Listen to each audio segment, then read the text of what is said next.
What like?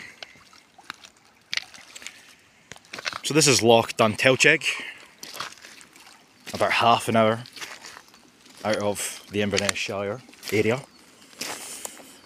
Good thing about that location in Scotland is the fact that irrespective of which direction you head out of the area, within about an hour radius, at most an hour, you will come across at least one loch. Now if that's your thing, then you're in business. Obviously a lot of tourists come up here at this time of year to follow the NC 500, which, more power to them, but I do find a lot of them on the road to be irritable at best, but at least said about that the better.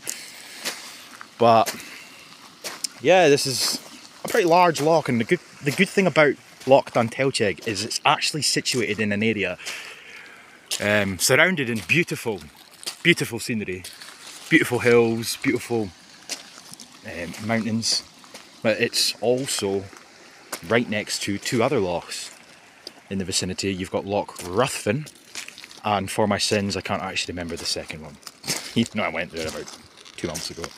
It's got a bit of a funky name. But I'm not going to get all cliche and sentimental, but something that I have said before, and there is absolutely some truth to it, is that I have always had a bit of a passion since I began to do it for visiting these sort of locations, and it does help you sort of de-stress. I fundamentally have felt a difference in my mental health over the years since I began to do this, and I haven't been hiking and visiting lochs, etc. for years. Probably around the lockdown era I started, and then I began to sort of record my travels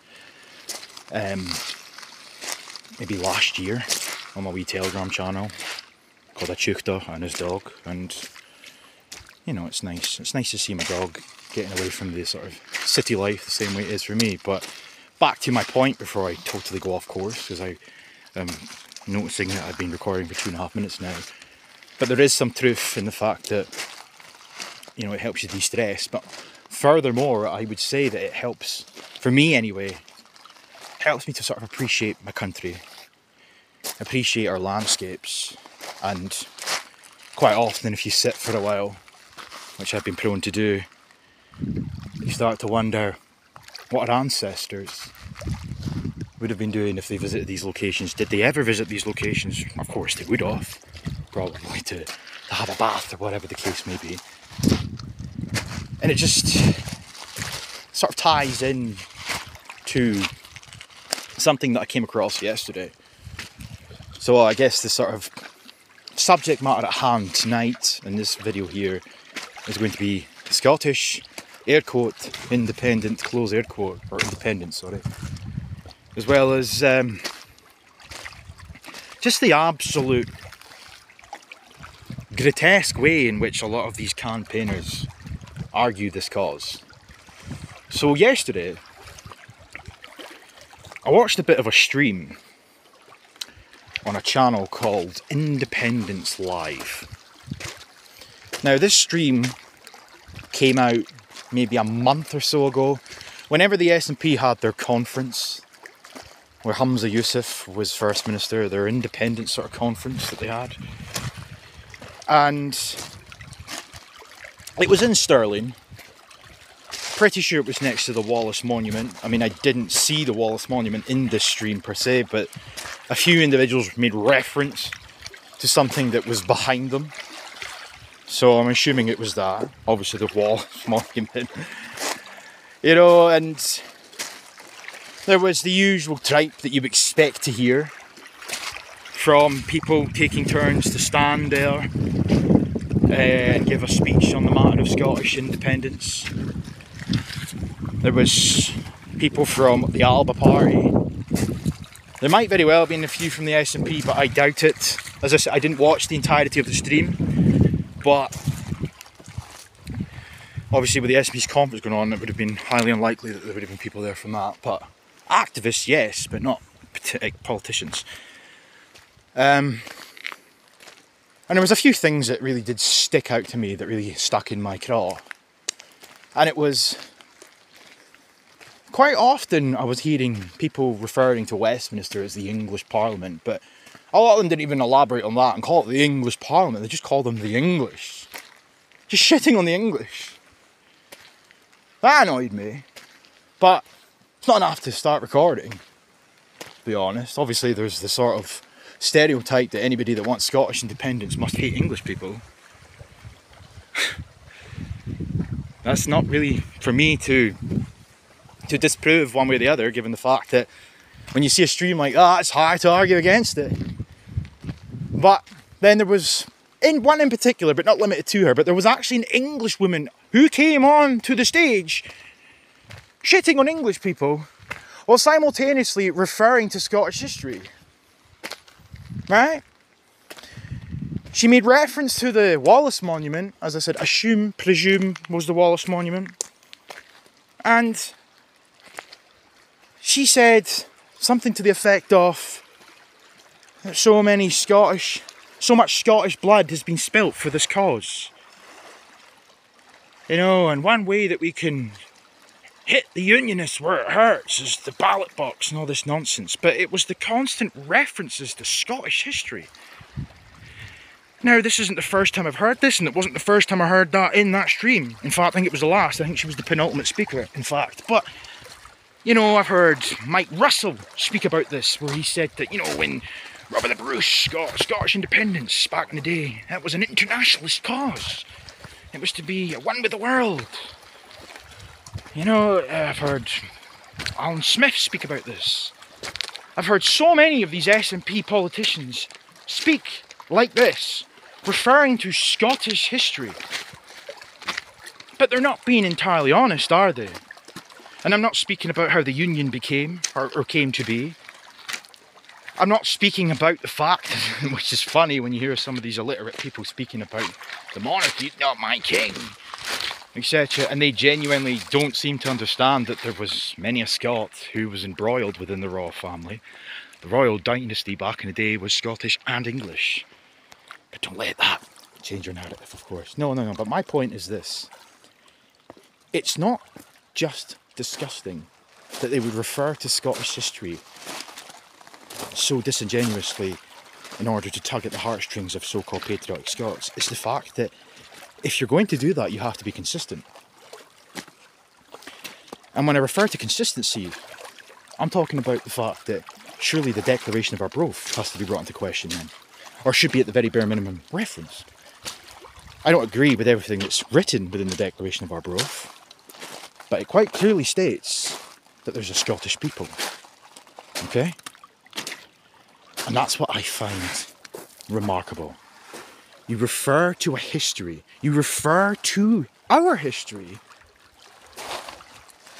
Points in our history where the people in question who you're referring to, the events in question in which you're referring to, these people from Scotland who wish to see an independent Scotland, they had their clans obviously, but they knew amongst themselves, it was a common consensus back then, that they were a people. You could go even further back in time and look at what the term nation derives from. People of a shared heritage, etc. All things that seem to be buried now under the guise of inclusion and diversity. For you to speak about Scottish history, you are spitting in the face of those Scots, and in the case of Robert the Bruce, Norman Knights, I know that before anybody says. You're spitting in the face of all these people who spilt their blood for the cause back in the day. They weren't doing it for a multicultural Scotland. They weren't doing it because they wished to escape colonialism so they could embrace diversity. They were doing it because they were pure-blooded fucking patriots. Or as a lot of these people in this stream call themselves, comrades. On the face of it, independence in this day and age for Scotland boils down to far-left extremists who call themselves Greens, and an SNP who still get called nationalists by their opponents, despite the fact they've disavowed the term national within their own party name, and they themselves speak repeatedly about being internationalist, which is just synonymous with globalism, which in the face of it is nothing short of a borderless Scotland. They're all about Immigration, they're all about diversity, they're all about progression. All things that fly in the face of anybody who could consider themselves a nationalist. Identity. Something that is deliberately being attacked in this day and age. To such a fucking degree now, where if you speak the words that I'm speaking, it can be quite easily portrayed as extreme. It should not be controversial, nor an extreme point of view to hold, that the Scottish people are a people, the same way that the German people are a people, the same way that Nigerian people are a people. You cannot speak about Scotland and an independent Scotland and pretend you give a shit about our history when you deliberately ignore the fact that the history you're speaking of centred around a Scottish people. Independence, the term independence from these people is another joke. Because they wish to leave one union to rejoin another. How does that work? How is that independence? Now, to me, that sounds like you're using independence as a stepping stone to leave the United Kingdom to rejoin the European Union. That's not nationalistic. That's internationalism. You wish to join a block of countries that fundamentally have no say whatsoever because unelected bureaucrats at the very top of said pyramid system make all of the policies that are passed down for the European Parliament to vote on. And when the European Parliament is filled to the brim of people who profess and share the same ideology, it's not democracy. It's the equivalent of a one-party state. Absolutely. Democracy in and of itself is a pretty redundant term. But that aggravates me. They stand there and they talk about Scottish independence and they try to harken back to days of old. The Jacobite Revolution. Or even before that, the wars of Scottish independence. And they spit in the face of every Scotsman that died back then. That was our ancestors, that was my ancestors. It's not the ancestors of somebody who's emigrated here from another country. That's not even the ancestor of somebody who's English who's moved here, who speaks as if she's now Scottish. She would have lost ancestors too, probably. Ancestors wearing red coats. Now that's here nor there. Because believe it or not, I am not anti-English. I'm anti-Westminster. I'm anti-Union. I am a Scottish nationalist. But I'm at a point in my life now where I genuinely feel, is there even any point arguing the cause for legitimate Scottish nationalism? Because we're so few and far between. We really are so few and far between at this point. Scottish nationalism to me, I feel like the cause is dead. It died a long time ago. And quite frankly, there is bigger fish to fry, if I'm honest. You know, England, Wales, Ireland, both sides of the border, Scotland, we're all facing the same issues that fucking Italy's facing, Germany's facing, Sweden's facing. But yet we have a major problem in Scotland where the division is so apparent, where it's every day, it's nationalism versus unionism. Or should I say the SNP versus the Tories. And it is the major dividing factor in Scotland. It takes up so much of people's daily lives. The free time that they've got when they're not at work is taken up arguing the cause one way or the other. If you were a legitimate Scottish nationalism, then you would oppose, or nationalist, sorry, you would oppose more or less everything that the SNP and the Green Party have made synonymous with independence. You would oppose mass migration. You would oppose the eradication of our national identity, which is the core purpose of my video, despite the fact I'm starting to get heated, I'm starting to ramble. National identity is the crux of nationalism. It's caring for your own, it's caring for your country, caring for your history, caring for your culture. We don't see that. We don't see any of that. No, we don't. What we get is an SNP and a Green Party who wish to open our borders, make it a hate crime to criticise any of their grotesque fucking policies. We have an SNP and a Green Party who've signed us up to the Sustainable Development Goals. Not limited to, mate, I just stressed. Every party in Hollywood has done the same thing. Signing up to the climate change targets, all in a consensus that the climate quote-unquote crisis is real. LGBT education is now enshrined in law, right? We've got global citizenship education, learning for sustainability, the UNCRC, all of these United Nations charters coming into Scots law which will supersede our own, all done at the behest of a fucking nationalist party that you can't see past. We're an occupied country, but it ain't by Westminster. Oh no. It's a foreign entity that's occupied our country, but yet everything's the Tories' fault. While they take away your cars, implement LEZ zones, want their 20-minute neighbourhoods. They want it all at the behest of a foreign entity. The SNP can do no wrong. Nicola Sturgeon surely couldn't do any wrong, but everybody else is at fault. Boris Johnson, oh, Partygate, here's one example. Didn't see anybody complaining that Nicola Sturgeon went down to Westminster Abbey without her mask on, in a hall full of people. No, nothing about that though. But the media up here distracted you all with a stupid story about her not wearing a mask and her fucking hairdressers. The point is this though, because this video's starting to get long. These people who refer to Scottish history ignore the main, fundamental, core part of that history. That there was a Scottish people, and they were an established people who cared about their nation.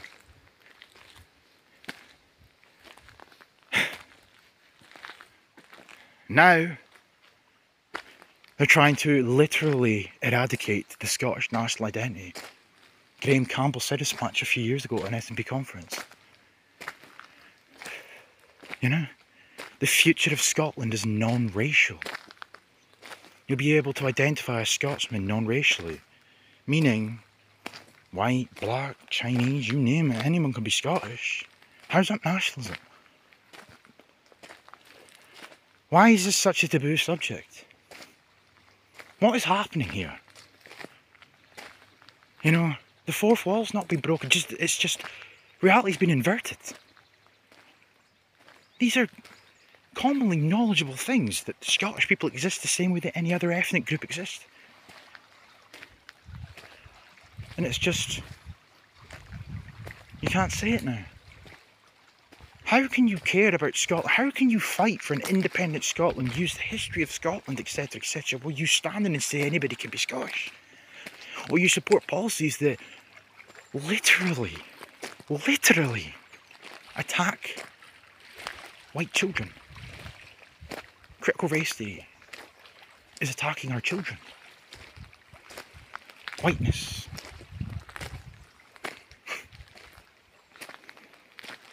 It's just remarkable to me. There can be no Scottish independence if there is no Scottish people. They're going so far now that they want to redefine diaspora to be inclusive and diverse. To acknowledge that there's a Scottish diaspora is to acknowledge that there's a Scottish people. They want to do away with that definition. I could sit here for 45 minutes to an hour rambling about all of the different odious things that these people are doing, all in the face, or which flies in the face of what so many people see them as. Nationalist people that care about their country. What good is the landmass of Scotland if there is no Scottish people? What makes Scotland Scotland? What made Scotland Scotland? It was the fucking people.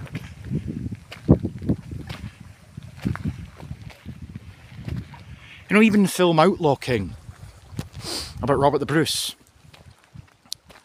there was a line in that which I'm going to have to paraphrase before I end this video because I can't remember off the top of my head, but he said, I'm not the King of Scotland, or I'm not doing this for the country, I'm doing this for the people. That's the point, you know? These horrible, horrible, horrible people who seem to think that they can LARP as nationalists and hijack an independence cause for their own nefarious gains is one of the most perplexing things to witness, but one of the most disgusting, repulsive, egregious things to witness. The fall of my nation. All at the hands of people that are brandished as nationalists. I mean, think about it.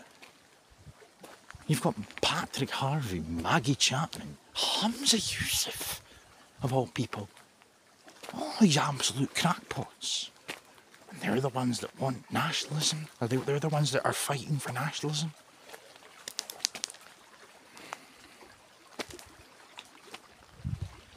What happened to Scottish identity? Truly saddens me.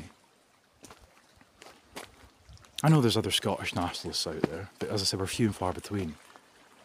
But if you stand there and wave a saltire with EU flags circled around it, you're flying the flag of desecration as far as I'm concerned. And if you can't acknowledge that there's a Scottish people, then you're full of shit and you're not a nationalist. You're not.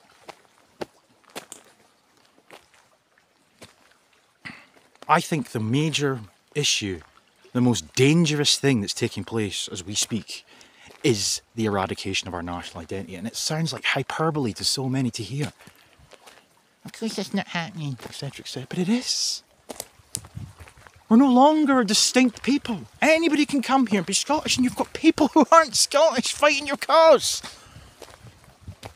Talking about the census and how it's becoming more and more diverse, meaning less Scottish. And how we need more representation, we need to get the minorities on board, etc. How is this their fight? Why is it something that they're passionate in? Maybe they are, maybe they're not. And that's not for me to say.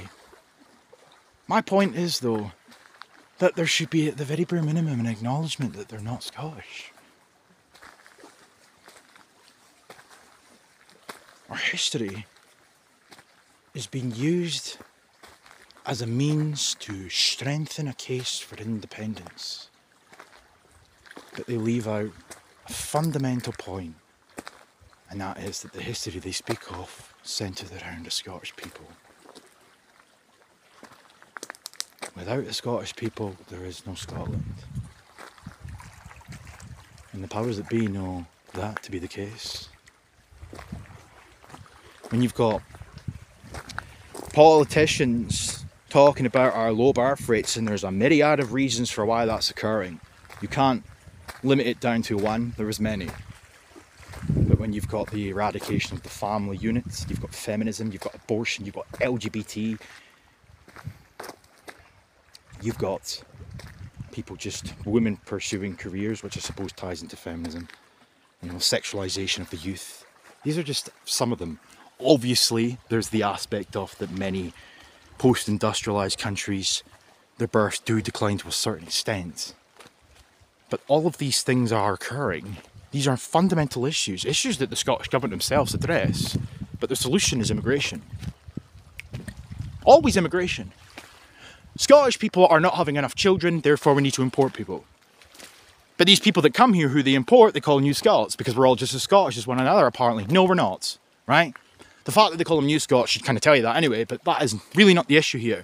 The issue here is that their policies and their rhetoric deems Scottish people as expendable.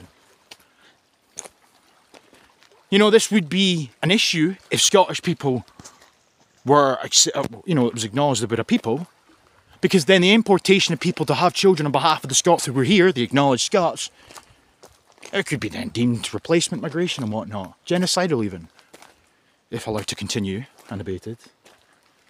But because everybody, or nobody's Scottish I should say, alright, if everybody can be Scottish, nobody can be Scottish, but if everybody comes here and then they become Scottish, then it doesn't matter if the actual Scottish people cease to be.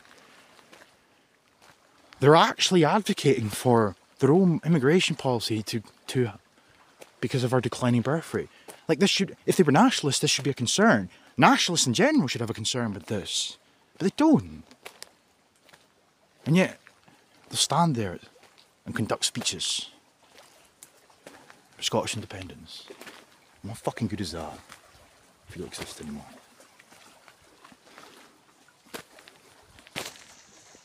I'll go. I don't know.